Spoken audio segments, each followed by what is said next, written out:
एक गांव में कुसुम अपने 3 बेटे मोहन, महेश और मदन के साथ रहती थी।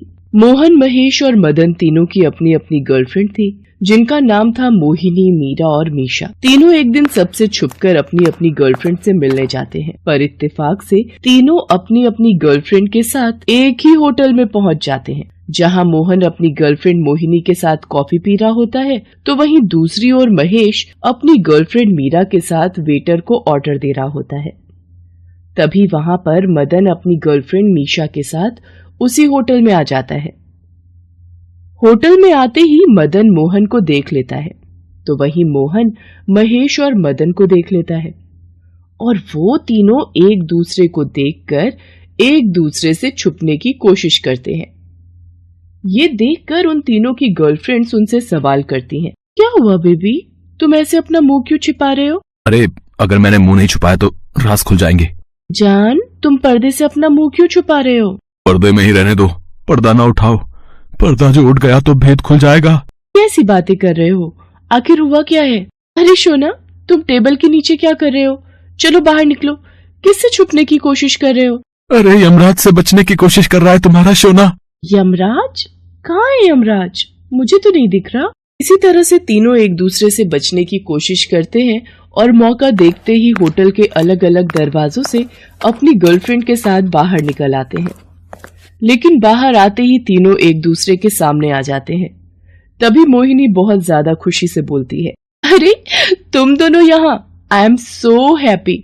हम कितने दिनों बाद मिल रहे हैं। हम तीनों बचपन की दोस्त हैं और ये मेरा बॉयफ्रेंड है। तुम तीनों फ्रेंड्स हो? हाँ, क्यों, आप तीनों भी एक दूसरे को जानते हो क्या? हाँ, बहुत अच्छे से जानते हैं। आप तीनों भी फ्रेंड्स हो क्या? हम तीनों एक दूसरे को बहुत अच्छे से जानते हैं, क्योंकि हम तीनों भाई हैं। ये सुनकर मीरा, मीशा और मोहिनी तीनों ही चौंक जाती हैं और वहां से जाने लगते हैं।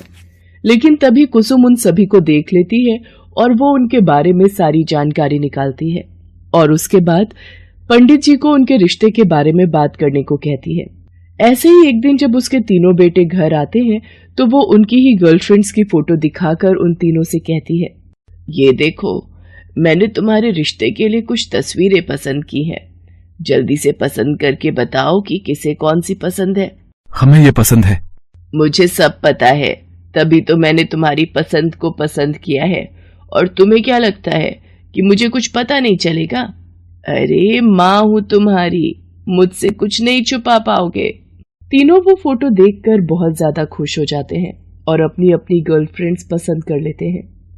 कुसुम तीनों के घर जाकर उनका रिश्ता पक्का कर देती है और शादी का शुभ मुहूर्त निकलवा लेती है। शादी वाले दिन तीनों दुल्हन सज संवर कर आती हैं, जहां उन तीनों की मां मोनी, मोती और माया अपनी अपनी बेटियों को एक बात समझाती हैं। देख मेरी बच्ची, अब से यही तेरा असली घर है, इसे अच्छे से संभालना, कहीं भी कोई कमी मत आने देना। लाडो सुन, पति परमेश्वर होता है, तुम हमेशा उसकी पूजा करना, उसे खुश रखना और अपने ससुराल वालों को भी किसी भी चीज की कमी मत होने देना। ससुराल वालों का पूरा ध्यान रखना। तुम्हारा पति जो भी हो, जैसा भी हो, अब उसकी और उसके घर वालों की सारी जिम्मेदारी तुम्हें उठानी होगी। हम समझ गए माँ, आप चिंता न करें। मैं कभी आपको शिकायत का मौका नहीं दूंगी। मैं भी अपने ससुराल में सभी का अच्छे से ख्याल रखूंगी, आप निश्चिंत रहो। माँ, मैं सब अच्छे से संभाल लूंगी। तीनों माँ अपनी बेटियों को अच्छे से समझा कर घूंघट करवा कर मंडप में ले जाती हैं, जहाँ पर वो तीनों भाई सेहरा बांधकर अपनी अपनी दुल्हन का इंतजार कर रहे होते हैं। क्योंकि तीनों दूल्हे और दुल्हनों के कपड़े एक जैसे होते हैं, जिस वजह से मंडप में सब कुछ झोलमाल हो जाता है। इसकी वजह से मोहन की शादी मीरा से और महेश की शादी मीशा से और मदन की शादी मोहिनी से हो जाती है। शादी के बाद जब तीनों एक दूसरे के चेहरे देखते हैं तो उनके तोते उड़ जाते हैं। लेकिन वो तीनों समाज में अपनी और अपने परिवार की इज्जत बचाने के लिए कुछ भी नहीं बोलते और चुपचाप बैठे रहते हैं। सभी मेहमानों के जाने के बाद तीनों अपने अपने कमरे में अपनी अपनी पत्नियों के पास जाते हैं। तुम सिर्फ मेरी हो मोहिनी? नहीं मोहन, अब मैं तुम्हारी पत्नी नहीं हूँ, मैं मदन की पत्नी हूँ और मैंने उन्हें अपने पति के रूप में स्वीकार कर लिया है। मैं बस तुम्हारा हूँ और तुम मेरी।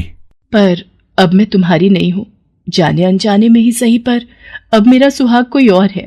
तीनों लड़कियां एक अच्छी बहू की तरह घर की सारी जिम्मेदारियां अच्छे से उठा लेती हैं और अपने अपने पतियों का पूरा ख्याल रखती हैं। जिस पर एक दिन उन तीनों के पति उनसे कहते हैं, तुम लोगों को बीवी होने का फर्ज निभाना है तो निभाओ, पर हमसे कोई उम्मीद मत रखना। तो आप क्या चाहते हैं, हम तीनों एक दूसरे की सौतन बनकर रहें? मैं सब बर्दाश्त कर सकती हूँ, पर एक सौतन नहीं। मैं भी ना किसी की सौतन बनना चाहती हूँ और ना किसी को बनने दूंगी। जो समझना है समझो, पर हम अपनी बीवियों को अपनी बीवी नहीं मानते। हमारी गर्लफ्रेंड ही हमारे लिए बीवी है और कोई नहीं। अरे कैसे बेटे हैं आप? आपको सिर्फ अपना प्यार दिख रहा है, अपनी माँ का नहीं। हम तीनों जिसकी पत्नी बनी हैं, हम उन्हीं की पत्नी बने रहेंगे। हम कभी भी एक दूसरे की सौतन नहीं बनेंगे। इस तरह वो तीनों एक दूसरे की सौतन बनने से मना कर देती हैं। लेकिन समय के साथ साथ तीनों अपने अपने पतियों को अपना लेती हैं। लेकिन वो तीनों भाई अपनी अपनी बीवियों को नहीं अपना पाते, जिसकी वजह से उन्हें बहुत ज्यादा दिक्कत होती है। कुछ समय यूं ही बीत जाता है, पर तीनों भाई एक दूसरे से दूर रहना शुरू कर देते हैं। दूर रह मुझसे, अपनी शक्ल मत दिखाना। अगर आपकी गर्लफ्रेंड अब मेरी बीवी है तो ये मत भूलिए मेरी गर्लफ्रेंड भी महेश भैया की बीवी है। हम तीनों एक ही दर्द से गुजर रहे हैं। तीनों भाइयों के बीच में नफरत की दीवार खड़ी होने लगती है। अपने बच्चों को इस तरह नाखुश देखकर कुसुम को अपनी गलती का एहसास होता है और वो उन तीनों से माफी मांगते हुए कहती है, बेटा अपनी माँ को माफ कर दो।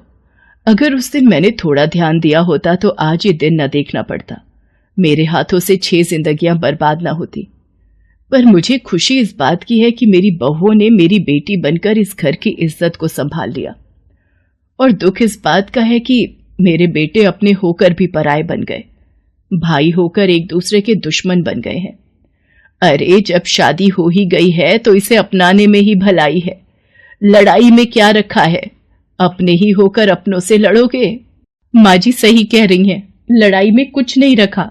अपनी माँ की बात सुनकर उन तीनों लड़कों को अपनी गलती का एहसास हो जाता है और वो उनसे माफी मांगते हैं। साथ ही अपनी अपनी पत्नियों को दिल से स्वीकार करते हैं।